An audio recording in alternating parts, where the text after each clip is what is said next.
एबे आपण पई आउ एक बड़ खुशी खबर आसुची ए जून मास 12 तारिख रे पुणी मध्य नुआ पक्का घर बंटन हेबाकु जाउची।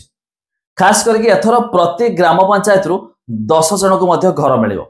तेबे अपडेट आसीगला नुआ किछि मु आपनको वीडियो रे जणैबे शेष पर्यंत देखंतु। आ ता छडा यह भी आपण जानिथिबे एबे रिसेंटली केमिति प्रधानमंत्री आवास योजना अधीन रे सर्वे चालू होइथिला। सर्वे रे जमान नाम देइछंती तो सेमानकर खूब शीघ्र आ एक वेरीफाई हेबो। वेरीफाई हेबा पर वर्क ऑर्डर आसीजबो। वर्क ऑर्डर आसला माने खाता को टंका आसीबो। तापरे आपण मध्य घर स्टार्ट करि पारिबे। किंतु एई मध्य रे पुणी अंत्योदय गृह योजना अधीन रे पुणी आपण मानको घर मिलिबाकू जाउछि। केउ मानको मिलिबो कोन रहिछ अपडेट जा विषय रे हम डिटेल रे जानिबा शेष पर्यंत निहाती देखंतु। ता पूर्वरो लाइक टे कर दियंतु। सब्सक्राइब करनथिले एबे सब्सक्राइब पाखर थिबा घंटी चिन्ह को दबाइ दियंतु। हां जो एबे जो रिसेंटली अपडेट आसला से अपडेट देखंतु। तापर मु आपनको अधिक मध्य इन्फॉर्मेशन जणाउछि। देखंतु राज्यर प्रत्येक ग्राम पंचायत रु 10 जन हिताधिकारी को गृह योजना रे पक्का घर जोगाई दिया जिवो। एही योजना राज्य सरकार को वर्षपूर्ति अवसर रे कार्यकारी हेबो। तबे पंचायत राज विभाग एही बड़ घोषणा मध्य करिछि। पंचायत राज मंत्री रवि नारायण नायक एहा मध्य कहिसंति जे गरीब और भूमिहीन परिवार को पक्का घर जोगाई दिया पई सरकार प्रतिबद्ध। तबे अंत्योदय गृह योजना और प्रधानमंत्री आवास योजनार एक अंश भावे आमे निश्चित करिबु जे प्रत्येक योग्य व्यक्ति एही योजनार लाभ पाइबे। एथिपई आगामी 5 दिन मध्यरे समस्त गोष्ठी उन्नयन अधिकारी को हिताधिकारी तालिका प्रस्तुत करने को निर्देश दिया जायछि।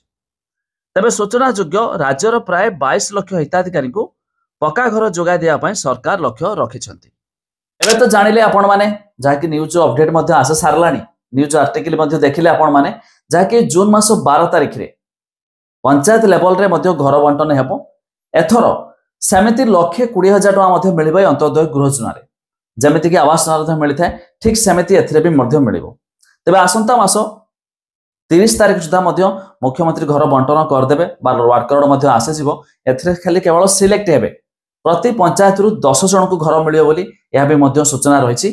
तबे आपण माने चाहुथले जदि यार ऑफिशियल वेबसाइट विजिट करा पय चाहुछंती मु लिंक दे देबी डिस्क्रिप्शन ले चेक कर दे पारिबे। एठी गोटे कथा सब तो ठीक ठाक रहउछि किंतु सरकार बड़ एक भूल करछंती। कोन भूल करछंती ना जते बेले भी आवास योजना घर आछि ठीक वर्षा सीजन लई दे दोछंती। किंतु एबे जेतु काम करिया सीजन जदि एई समय सरकार घर देयन्ते तो लोक माने बहुत सारा मध्य घर करि दियन्ते बा करिया पय मध्य ठीक समय भी उपयोगी रहिछि।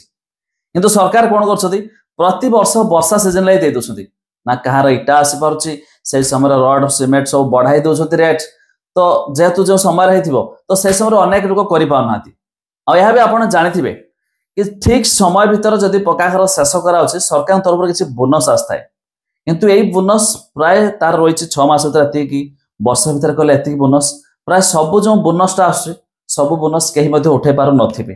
कहां बा लोक उठाउथिबे काइना तो प्रति वर्ष से वर्षा सीजन रही देतेबे। वर्षा सीजन ले लोक गाड़ी आसिया पई प्राय समस्त पाखर सुविधा न रही थाए। कोडी इटाटे आनिबा बालिटा आनिबा सिमेंट आनिबा तो जा पर सरकार मधे ये भी करछंती। जदि एई सीजन ले दे दियंते तबे बहुत बढ़िया होता। एई ठीक सीजन तो परफेक्ट सीजन रहिछि। तो आपन को भी कोन लागुछि मतामत ता निहाती कमेंट करि जणाइबे।